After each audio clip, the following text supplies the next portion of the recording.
After the recital, I forgot my gym bag. Miss Merritt, can you help me? Sure, let's make a bag. To start, make a pattern with paper. Cut the pattern and trace it onto a piece of foam twice. Cut the foam. Cut a thin strip for the middle. Draw a hole for the zipper. Cut the zipper. Glue the zipper onto the piece of foam.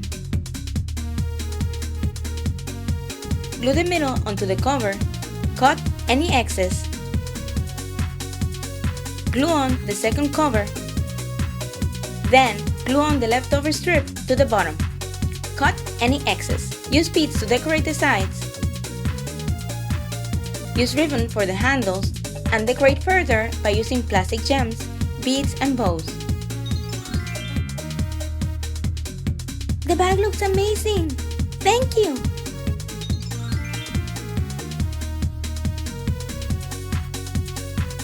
You can open up the zipper and put your shoes, clothes, and equipment inside if you want. I'll help you.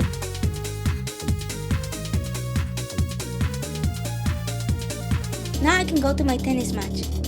Thanks so much. Bye-bye.